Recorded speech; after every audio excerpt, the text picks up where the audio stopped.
इस वक्त एक बड़ी खबर देश से जुड़ी हुई। इंद्रप्रस्थ अपोलो अस्पताल को सुप्रीम कोर्ट की सख्त चेतावनी। कहा गरीबों का मुफ्त इलाज नहीं किया तो एम्स को सौंप दिया जाएगा। सुप्रीम कोर्ट ने कहा कि अपोलो अस्पताल को पॉश इलाके में 15 एकड़ जमीन दी गई थी और प्रतीकात्मक रूप से 1 रुपए के पट्टे पर दिया गया था और अपोलो अस्पताल शुद्ध व्यावसायिक संस्थान बन गया है। अपोलो में गरीब मुश्किल से इलाज करा पाते हैं।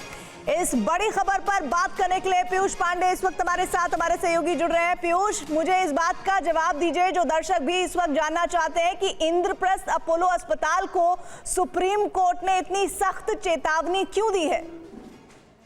बिल्कुल प्रीति, देखिए जस्टिस सूर्यकांत ने ये टिप्पणी इसलिए की है क्योंकि हाईकोर्ट ने एक फैसला दिया था जिसमें साफ तौर पर ये कहा था कि पब्लिक प्राइवेट पार्टनरशिप के बेसिस पर जो अपोलो अस्पताल बनाया गया उसमें 40% जो गरीब हैं उनको इलाज दिया जाना चाहिए और इसी बेसिस पर हाईकोर्ट ने एक फैसला दिया था। उस फैसले को यहाँ पर चुनौती दी गई और इसके बाद जब सुप्रीम कोर्ट ने उसकी फाइंडिंग्स को देखा तब सुप्रीम कोर्ट ने कहा कि अगर दिल्ली में इंद्रप्रस्थ अपोलो अस्पताल में गरीबों को मुफ्त इलाज मुहैया नहीं कराया जाता है तो वो अखिल भारतीय आयुर्विज्ञान संस्थान यानी एम्स को सौंप दिया जाना चाहिए। और सुप्रीम कोर्ट का ये कहना था कि अगर ऐसा जारी रहेगा तो वो इसे एम्स के अधीन करने के लिए कहेगा।